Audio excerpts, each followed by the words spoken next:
You will hear a conversation between an assistant at a community centre and a man who wants to join some evening classes. First, you have some time to look at questions 1 to 6.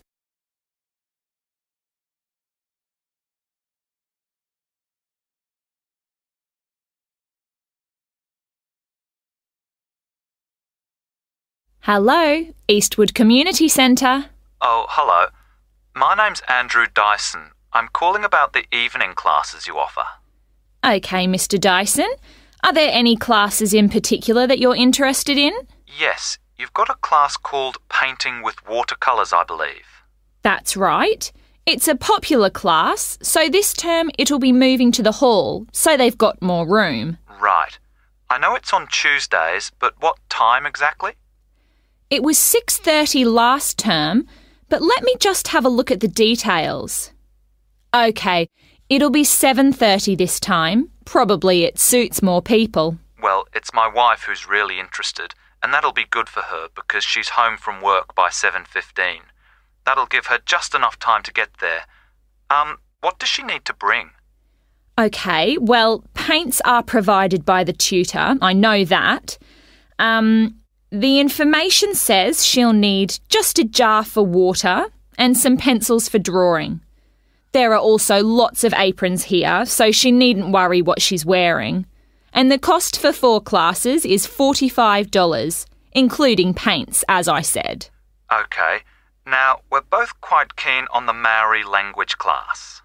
There are spaces on the next course, so you could join that. Oh, good. Which room will that be in? When you come in through the entrance of the community centre building, you'll need to go straight up the stairs in front of you, all the way to the top, and it's the small room you'll find there. I see. All right, and let me just check when it's starting. I heard from someone that the July course has been delayed until August. I'm afraid so, and we're halfway through the June course at the moment, so there's not much point you taking that. I guess we'll have to wait then. Well, when you do come, the tutor recommends bringing a small recorder with you, just so you can listen again later. And the cost for 5 classes is currently $40. OK, useful information to know. There's one more class I'm interested in. That's the digital photography class. Oh, I've taken that class myself. The tutor's very good. That'll be in room 9, and it's starting in 2 weeks' time, in the evening, every Wednesday at 6 o'clock. Obviously I need to bring the camera with me. I suppose it'd be useful to have the instructions that go with the camera too? I'd say so.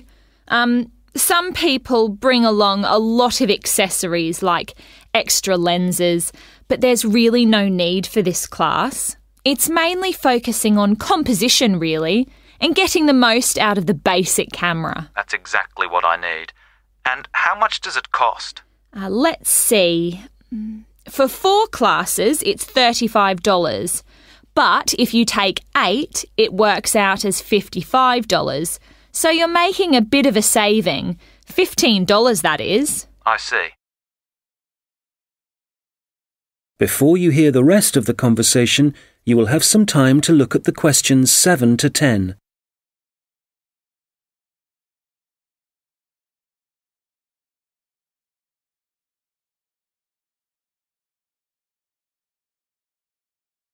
Now listen and answer questions 7 to 10. OK, now just another question for the watercolours class. I've just remembered that my wife asked me to find out about the level. Who's it for? OK, well, you don't have to be very skilled or anything like that. It's designed for beginners, actually.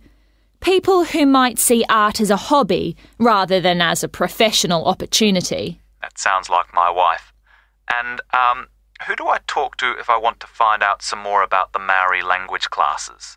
Probably best to talk to the tutor directly. He'll be in the office in about half an hour. His name's Jason Kuai. That's K-A-H-U-I. Good. I'll give him a call. Oh, if you do decide to come to the photography class, don't forget to look at your camera battery and make sure it's charged.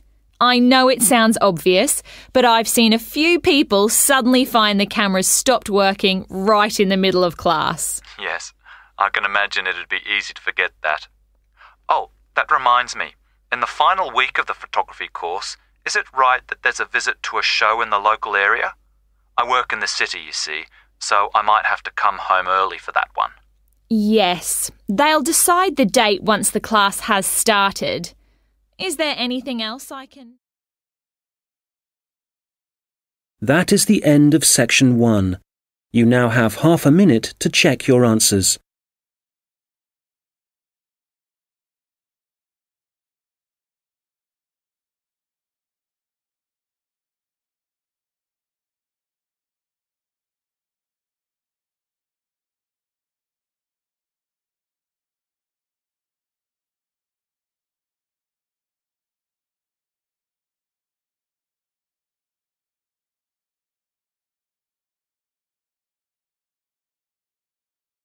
Now turn to section 2. You will hear a project manager talking to voluntary workers about the tasks that need to be done. First, you have some time to look at questions 11 to 14.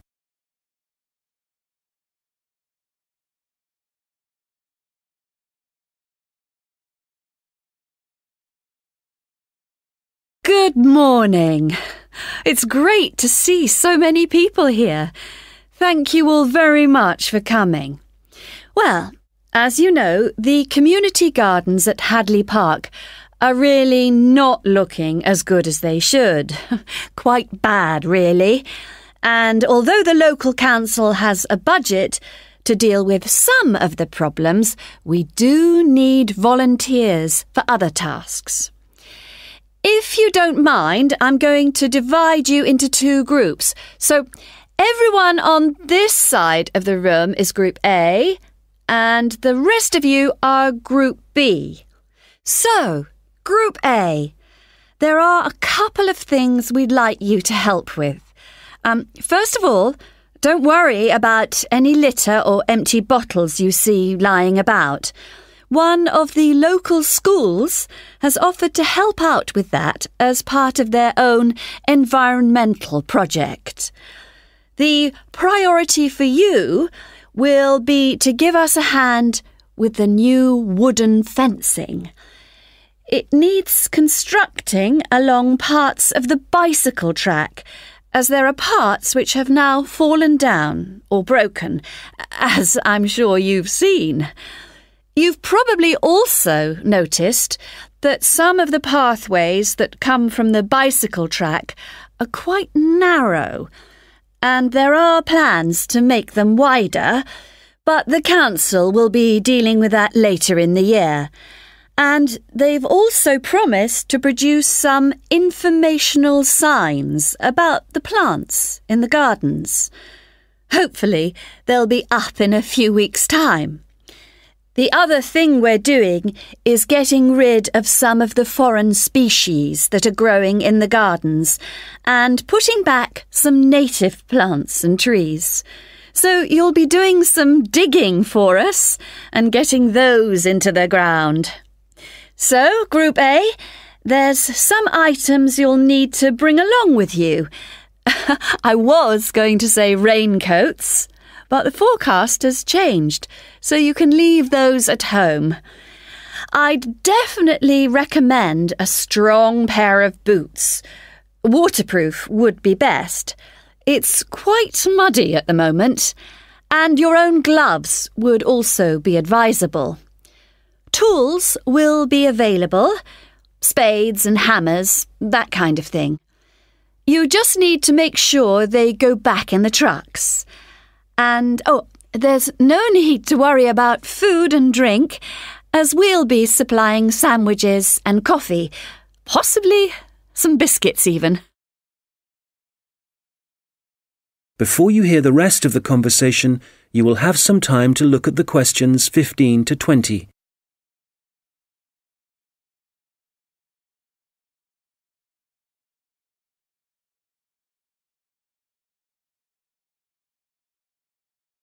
Now listen and answer questions 15 to 20. OK, Group B, your turn. Does everyone have a copy of the plan? Oh, great. OK. We'll all be meeting in the car park. That's on the bottom of the plan. See? Now, if you've been assigned to the vegetable beds, to get there, you go out of the car park and go up the footpath until you reach the circle of trees. There they are, in the middle of the plan.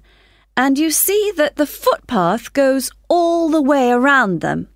Well, on the left-hand side of that circular footpath, there's a short track which takes you directly to the vegetable beds. You can see a bamboo fence marked just above them. All right? OK, if you're helping out with the beehives, pay attention. Look again at the circle of trees in the middle of the plan and the footpath that goes around them. On the right side of that circle, you can see that the footpath goes off in an easterly direction, heading towards the right-hand side of the plan. And then the path splits into two, and you can either go up or down. You want the path that heads down. And at the end of this, you see two areas divided by a bamboo fence. And as we're looking at the plan, the beehives are on the right of the fence. The smaller section, I mean. Now, don't worry, all the bees have been removed. You just need to transport the hives back to the car park.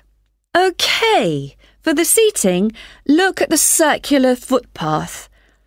At the top of it, there's a path that goes from there and takes you up to the seating area, alongside the bicycle track, and with a good view of the island, I suppose.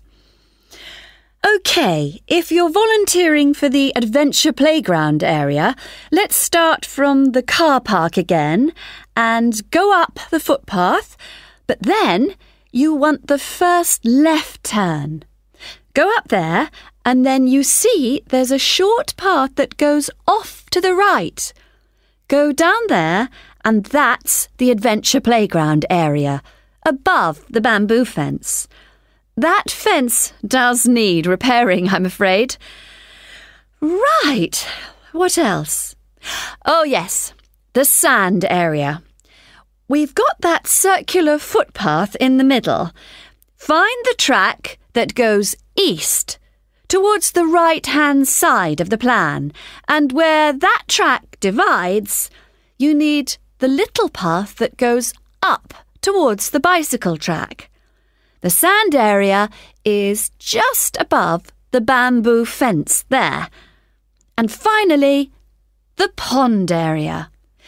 So it's on the left-hand side of your plan, towards the top, just above the fruit bushes and to the left of the little path.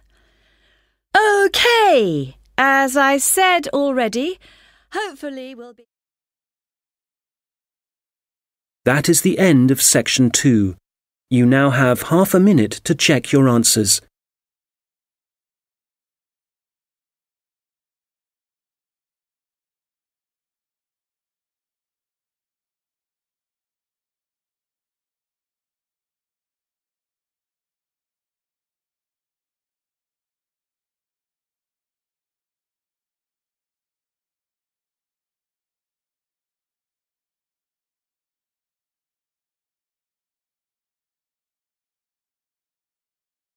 Now turn to section 3.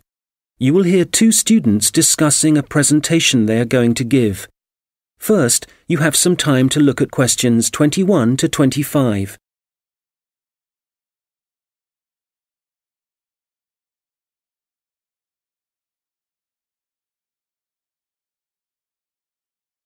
Hi, Robert. Hi. Sorry I'm late. I was just printing off some pages about food waste in Britain. Do you want to include Britain in the presentation? I thought we were concentrating on the USA. Well, it is a global problem, so I thought we ought to provide some statistics that show that. Fair enough. What did you find out? Well, I was looking at a British study from 2013. It basically concluded that 12 billion pounds worth of food and drink was thrown away each year, all of it ending up in landfill sites. Over 8 million tons. And that wasn't including packaging. An incredible amount. Yes, and they were only looking at what households threw away, so there's no information about restaurants and the catering industry. But one thing the study did investigate was the amount of milk and soft drinks that were wasted, and I think it was probably quite unique in that respect. Interesting. You know, in the other European reports I've read, there's one thing they have in common when they talk about carbon dioxide emissions. I know what you are going to say. They never refer to the fuel that farms and factories require to produce the food, and the carbon dioxide that releases? Exactly. We could really cut down on carbon emissions if less food was supplied in the first place. To my mind, the reports talk too much about the carbon dioxide produced by the trucks that deliver the fresh goods to the shops and take the waste away. They forget about one of the key causes of carbon dioxide. Absolutely. If the reports are actually going to be useful to people, they need to be more comprehensive. Who do you mean by people? Well, the government, industries, people making television programs. Have you seen any documentaries about food waste? Not that I remember. My point exactly. These days, they all seem to be focusing on where your meat, fruit, and vegetables are sourced from. We're being encouraged to buy locally, not from overseas. That's probably a good thing, but I'd still like to see something about waste. Yes, it's the same with magazine articles. It's all about fat and sugar content, and the kind of additives and coloring in food, but nothing about how it reaches your table and what happens after it ends up in the bin. Well, we've only got 15 minutes for this presentation, so I think we'll have to limit what we say about the consequences of food waste. What do we want to concentrate on? Well, I know some of the other presentations are looking at food and farming methods and what they do to the environment. So I think we'll avoid that. And the fact that in some countries, people can't afford the food grown on their own farms. That was covered last term. Okay, we don't want to repeat stuff.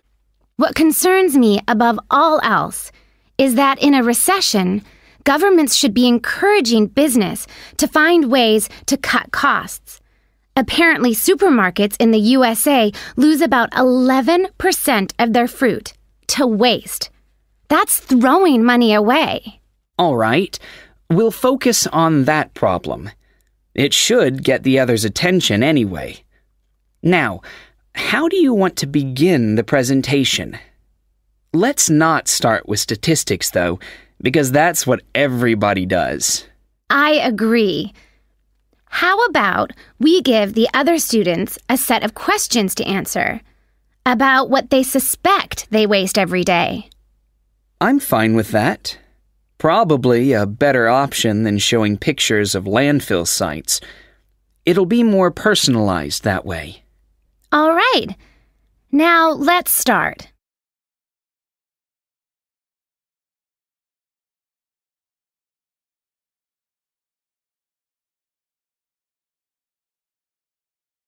Now listen and answer questions 26 to 30.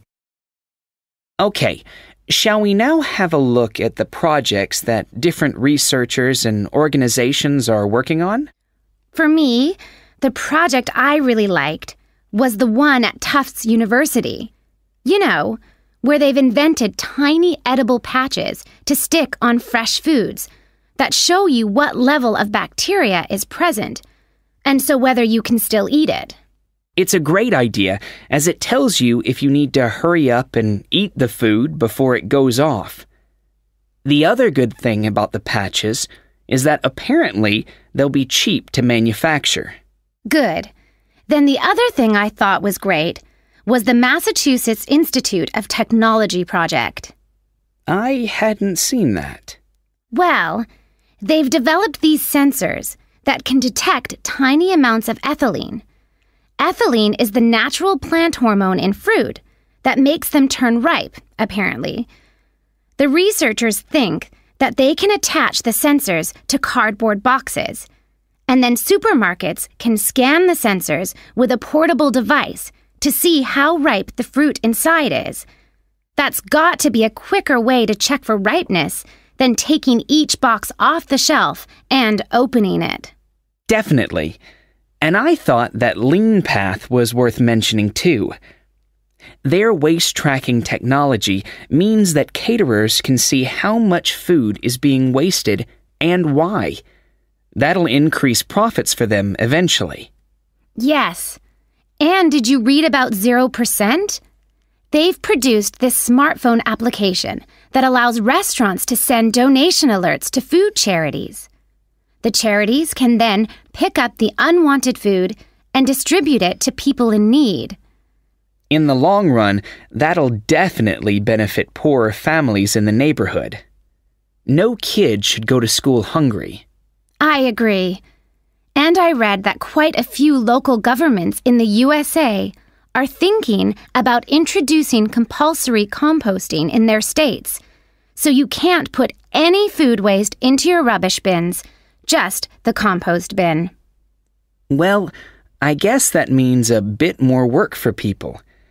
I mean, they have to separate the organic and inorganic waste themselves before they take it out to the compost bin, and you know how lazy some people are. But I guess if we all start composting, we'd be doing something positive about the problem of food waste ourselves, rather than relying on the government to sort it out. Having said that, not everyone has a garden, so I guess... That is the end of section 3. You now have half a minute to check your answers.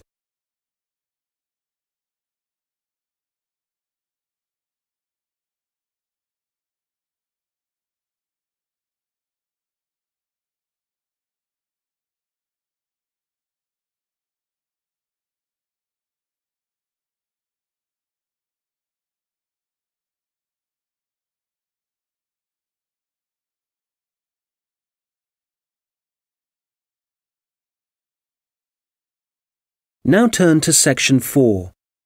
You will hear a lecture about Maori kite making. First, you have some time to look at questions 31 to 40.